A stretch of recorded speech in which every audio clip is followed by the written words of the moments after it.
Can you share either a thought process that you teach now or one that's still like alive in your memory from how you kind of jumped over those mental hurdles and analysis paralysis? You do not rise to the level of your goals, you fall to the level of your systems. So just because we have goals in mind, we want to achieve something, we want to have a profitable online course business, obviously that's not enough. And so I'm a big believer in systems and understanding the different pieces that we have to put together and then creating systems to get there. And so if you have great systems around that, meaning, okay, I'm going to build my audience on TikTok, I'm going to build my audience through a podcast and understand what good ones look like, and then consistently put out valuable content on those platforms. If you do that and iterate and get better, you will find results. Welcome back to the Art of Online Business podcast. And if you have ever wondered, how do you apply urgency? Because you've heard it on this podcast, other podcasts, how do you apply urgency to your online course or coaching program in such a way that it motivates people to jump off the fence and take the plunge, so to speak, go ahead and advance towards their goals along with your gifts and skills that you're going to help coach them along or teach them along as you will, but how to do it in an ethical way that feels right, that is, let's say, out of integrity, right? Because too many of us have seen like just scams and been scammed. Well, I have a guest here who is an expert at doing that. His name is Jacques Hopkins,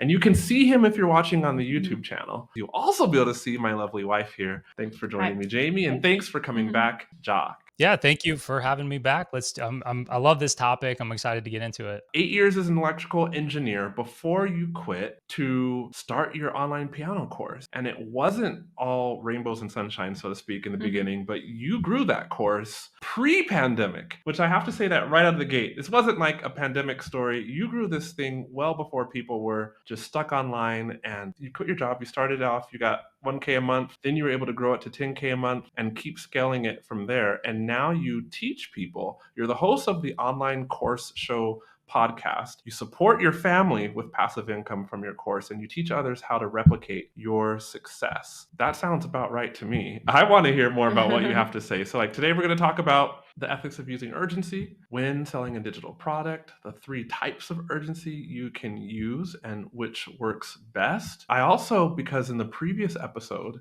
we didn't quite talk about selling a course in a niche that doesn't teach others to make money, but I want you to kind of just touch a little bit about your experience doing that too.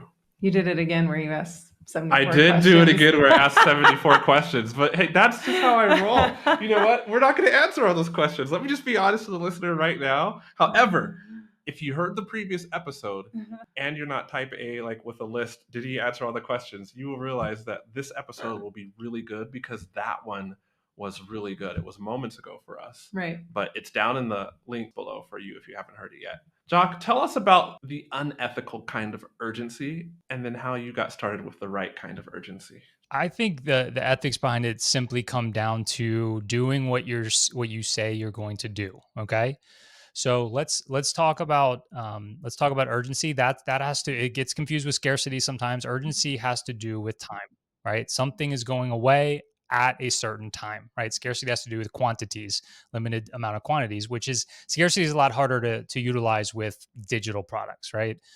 Both are powerful when you can use them ethically, right?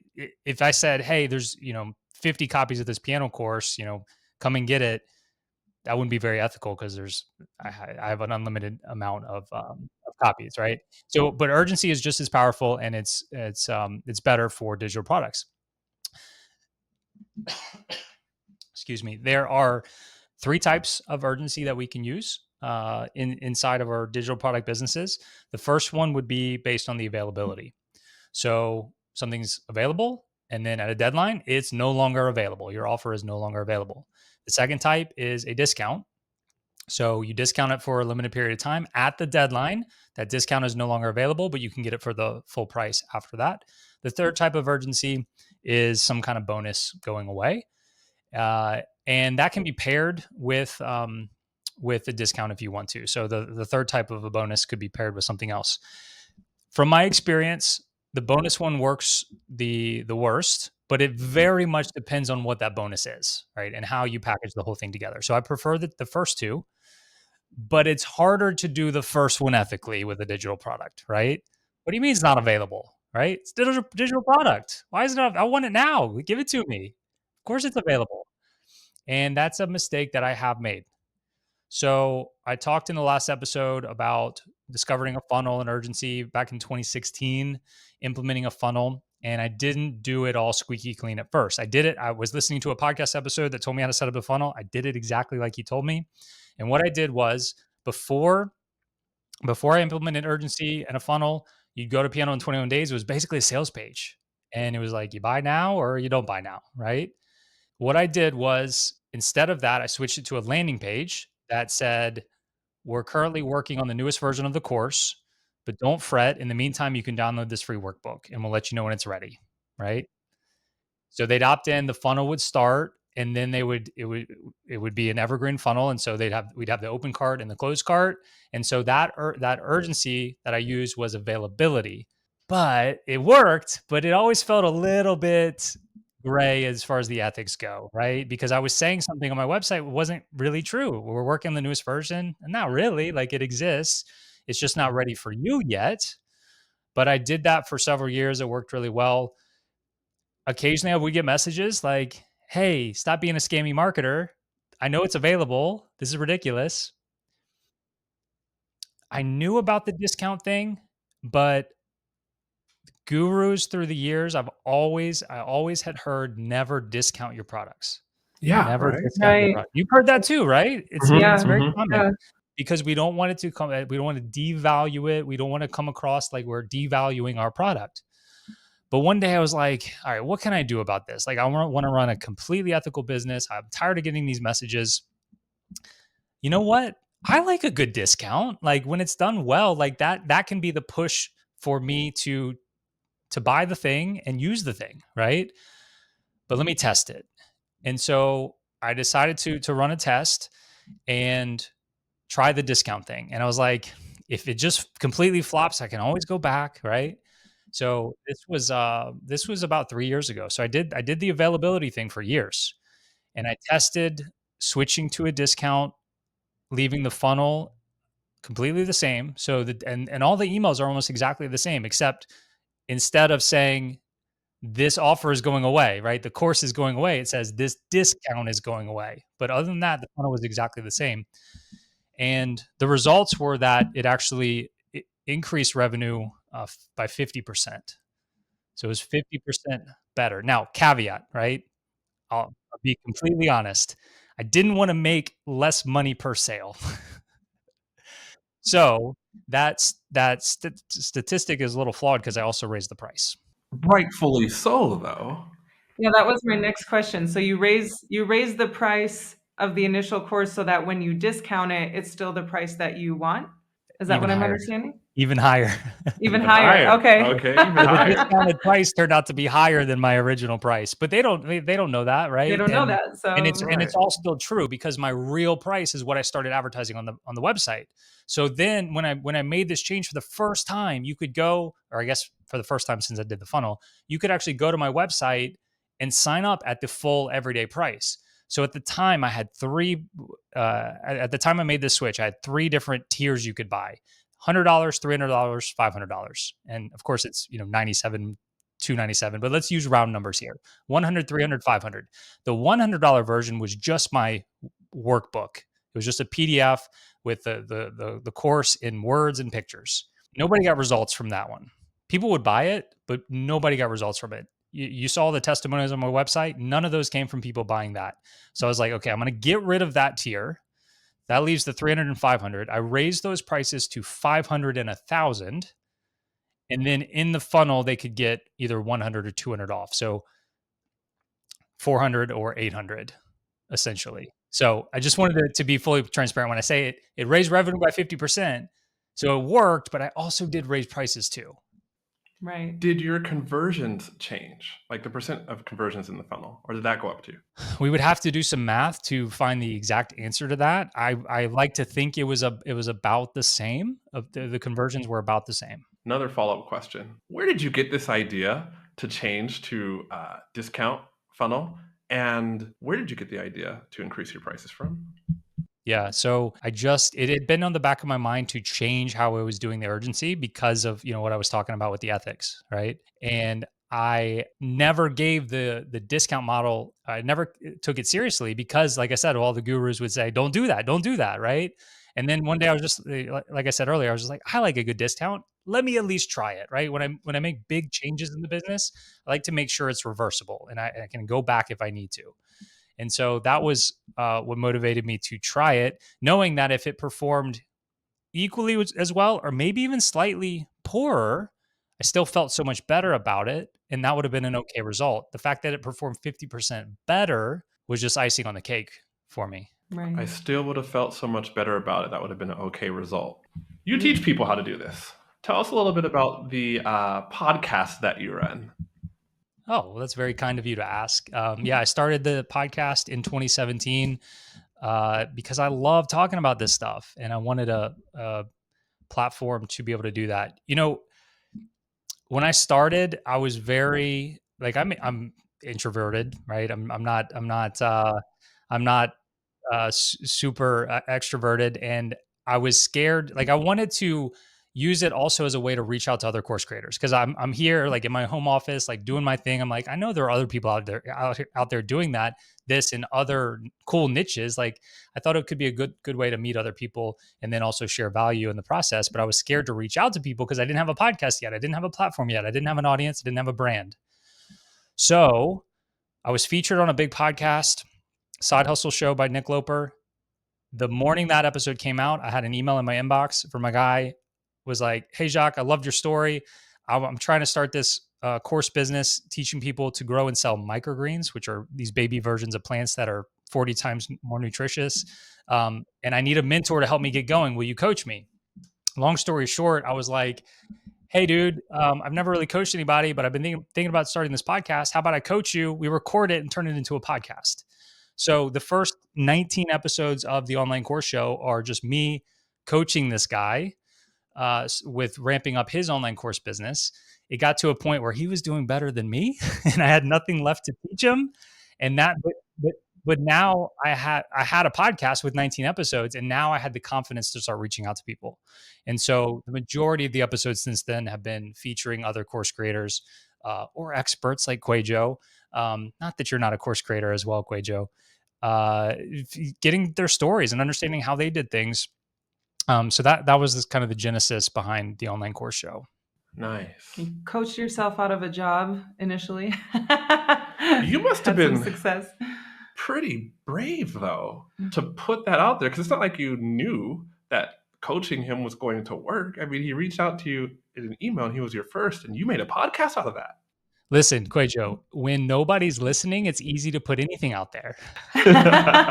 Right? There were very few people listening to those first 19 episodes. And now people find the podcast. We're on episode 240 7 years later. And they're like, "Oh man, I love Nate. He's the best. Like I love hearing the origins behind all of that." But like nobody was listening. Look, on the very first episode of the podcast, episode 1, I recorded using the wrong microphone. I got this nice podcast microphone and I recorded on my computer's built-in microphone and the audio was terrible. But I was like, nobody's listening. I'm going to air it anyway, right? So if you go back to episode 1, the audio is awful because when you don't have an audience yet, it's easier to just put stuff out there. Mm-hmm. I am looking for that episode on your YouTube channel. We're going to get back to urgency pretty quick here, but I got to know because the listener, there's plenty of people listening right now who have ideas that they want to try in their business, and they might not have the biggest business or let's say podcast listenership, but you said it's easy to do something when there's nobody listening, and yet you didn't get stuck in your head doing it. Nor does it sound like you got stuck in your head when you switched from the scarcity model for your funnel to the discount model. So can you share either a thought process that you teach now or one that's still like alive in your memory from how you kind of jumped over those mental hurdles and analysis paralysis and went for it? Well, look, I think one of my favorite quotes, I think it's from the book Atomic Habits by James Clear, is you do not rise to the level of your goals, you fall to the level of your systems, right? So just because we have goals in mind, we want to achieve something, we want to have a profitable online course business, obviously that's not enough. And so I'm a big believer in systems and understanding the different pieces that we have to put together and then creating systems to get there.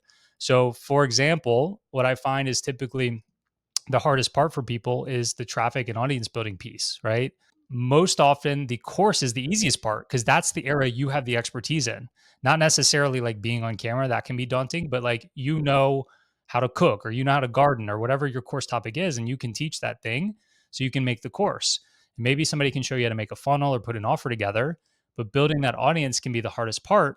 And so if you have great systems around that, meaning, okay, I'm going to build my audience on TikTok, I'm going to build my audience through a podcast and understand what good ones look like, and then consistently put out valuable content on those platforms, knowing it's not going to be just like you put out one and it's going to be an overnight success. You got to stick with it, learn from it, get better, and systemize the process. And eventually, if you do that and iterate and get better, you will find results. Okay. When we had started, I believe we were going to talk about 3 types of urgency. And it could be that my brain is just failing me, but we talked about limited like quantity. We talked about discount. Did we forget that third type of urgency? Bonus. So the third, Bonus. bonus. It's Better it's listener the than me. it's the least effective, right? That's why we haven't talked about it, and I don't use it much in my business, but sometimes I will pair or recommend you pair, say, the discount with also a bonus going away. But like I said, it very much depends on what that bonus is. And the thing with a bonus too is like you want to have a good one, but then you also have to make sure to differentiate it from your course. Otherwise, people are like, why isn't that in the course in the first place? So the thing, bonuses are tricky because people will fall into the trap of just like trying to throw in bonuses for the sake of bonuses. Like I did that. I did that at first for sure. But a bonus really comes down to trying, like, ultimately with our course, we want to promise some sort of dream outcome, right? I like to say, like, I'm not selling piano lessons. I'm not selling a piano course. I'm selling the ability for you to be playing your favorite songs on the piano in as little as 3 weeks from now, right? And people will pay that. I have one of the highest priced piano courses and one of the shortest piano courses as well. So it's not based on how long it is or anything like that. So that is the dream outcome that people are paying for. And any bonus that you tack onto that should simply make that dream outcome faster or easier or potentially cheaper. Thank you. Yeah. And if your bonus doesn't do one of those 3 things, you probably should get rid of it, because we do not want bonuses to feel like more work, right? If you include a bonus where it's like, oh, I didn't know I needed to do that too, that's going to make getting to that dream outcome even harder. That's not a good bonus. Since we're talked about urgency, tell us about like the best kind of timer to use or urgency tool that you use. Because people are on Kajabi, that's like a super popular platform, or they're on Teachable, or they're on Thrivecart or Samcart, all of which offer countdown timers. What's the one you use and why? Okay, so that opens a little bit of a can of worms that I'm glad you brought up. It would have been good to go through this episode without getting more specific on how this actually works. I don't know that we've properly clarified like evergreen urgency versus I guess I don't know the opposite of that, like non-evergreen urgency. So some course creators, very successful ones, will do the launch strategy where they're launching to everybody 2, 3, 4 times a year. And they're using one of those 3 urgency things, availability, discount, at the end of the launch to make it You more didn't even say the third one. It's like, we will not name the third one. It's just going to be these two. What was it again? What was that third one? What was it? And that's a very popular way to go. And if you like those live launches, then more power to you, right? But I prefer more automation and more systems and more passiveness, if that's even the right word there, in the process. But that's a perfectly fine way to go. And when you go that route, all of the software tools like Kajabi, you can put a timer on your page, you can put a timer on your order form that counts. You type in your exact date you want it to end, easy peasy, right? What's not as easy is having it evergreen, right? So like I said, QUÄY.jo, if you opt in today, your deadline is in 12 days from now. Jamie, you opt in next week, your deadline is 12 days after that. You can't just put a specific date on a Kajabi page and have that execute. And so there's a wildly popular software that is the gold standard for doing this. It's called Deadline Funnel. I'm sure you guys are familiar with it. It's most of the guests I have on my podcast are using Deadline Funnel. It's crazy, effective, amazing. You too. Look, I discovered Deadline Funnel in 2016. I set up my campaign Dude, I haven't touched it since in 8 years. Like, it is such an Seriously? unbelievable software. It just works. It just works. So Deadline Funnel is what gives you those evergreen deadline.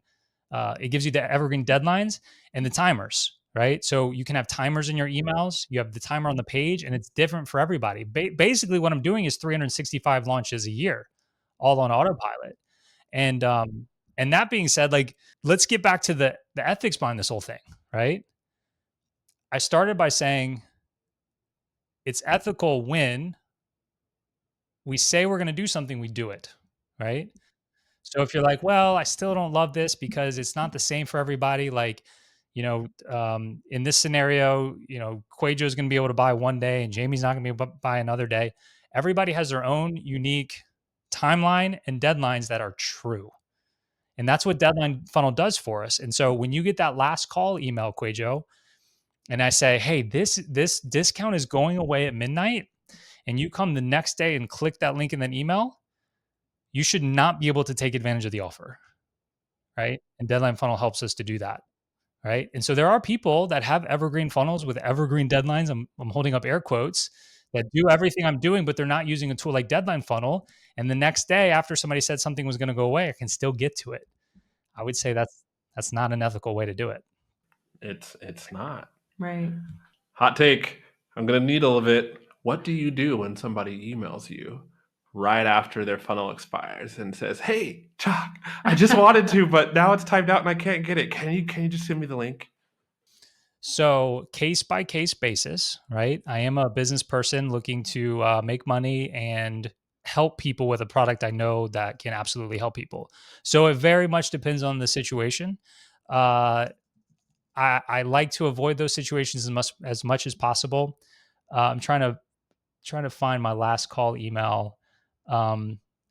So a few hours before the deadline, my email says, "Hey, first name." I remember after one of the first times I offered piano in 21 days, getting an email like this: Jacques, I was in Outer Mongolia on a fishing trip last week where we had no internet signal and a mongoose ate my cell phone. OMG, the course is closed. Can I still get in? Why, oh, why did you not send out a warning email? I would have beaten the mongoose down, gotten my phone back and enrolled. If only you sent out a final warning email, if only. And then I say, this is that email. No need to harm the mongoose. So like, I send out 2 emails on that last day, just like really making sure people understand that the deadline is coming up.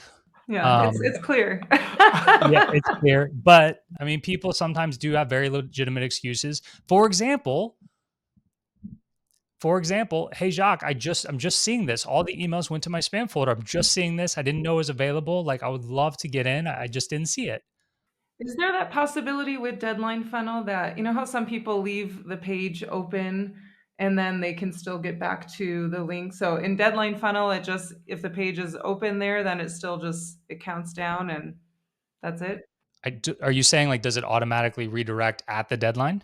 I think Correct. that is. I think what you're saying is, if I just leave the tab open, I'm with Deadline Funnel, can I get around its Because there's some people when it times out? that have done that before, right? Where you think like, oh, it's timed out or whatever, but they still have had the page open. Because the timer goes to 0 and then just sits on the page with the Right. timer that's at 0.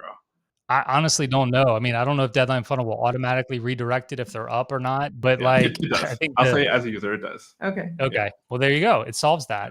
But also, I will tell you, like, one other thing I do that's very effective is after you send those last couple of last call emails, wait a couple more days, 2 to 3 more days, and then so offers are gone, discounts gone, like, our deadline is passed. Send out one more email asking people why they didn't enroll. So for me, the subject is just, you didn't enroll, question mark, and just say, hey, we just went through this thing. A lot of people signed up. I noticed you didn't. If you could let me know why. I'm just curious, always looking to get better. And it doesn't have any links or anything. And sometimes, I mentioned, like, people will say, hey, I didn't see this. Your emails went to spam, because that email doesn't have any links. It's very short. Sometimes that'll be the first email they see and in the whole process. So there have been times where they're like, hey, I'm just now getting this. Can I get in? That email also is great for feedback, right? To understand what it was about your offer that they decided not to take advantage of it. And one more pro tip around that email is it's good to ask people for 3 reasons why they didn't sign up, because almost always people will say time or money. So you really want to get down to the actual root of why they didn't sign up. And so if you ask for 3, they'll probably say time, money, and then the real reason. I can't remember ever hearing that. So thank you, because it's rare. It's rare that I hear something that's completely brand new. That is, can I steal that, Jacques? Yeah, absolutely. Yeah. Along with Get to the root of their objections. right, yeah, 3 reasons why you didn't. I guess me stealing that along with all the other hundreds of online course creators that you coach in your program. Yeah, 100%. I mean, we're all just learning from everybody, and a lot of us are sharing the same information. But I don't remember where I learned that from, but I've implemented it, and it's very effective because it's so true. Like people will almost always say it was time or money when you ask them for a reason. But if you ask specifically for 3, a lot of times you will get down to that root objection. When you said a lot of us are sharing the same information, but we're sharing it through our very unique like lenses of all the experiences that we have or have not had. And I think that's really important and a good reason why somebody would want to listen to your podcast, because episode after episode you just keep interviewing these people. I'm seeing the crazy difference in a free course versus charging a premium, 7 figures per year, teaching tennis online. And another episode says the underrated strategy to explode your audience without ads or social media. That does not have my face on it. That is somebody else. But tell us the name of your podcast and where's the best way to find it. Yeah, so the online course show, thank you. You can certainly find it through my website at the online course guy, GUY.com. And then, I don't know, your favorite podcast app, right? What's your favorite podcast app, QUAY.jo? I'm a fan of YouTube, even though most of my listeners are still listening on Apple Podcasts. Yeah, for sure. So we video them as well, like you do, and we try to do some production value on the video podcast as well. So we're on YouTube and all the podcast players too.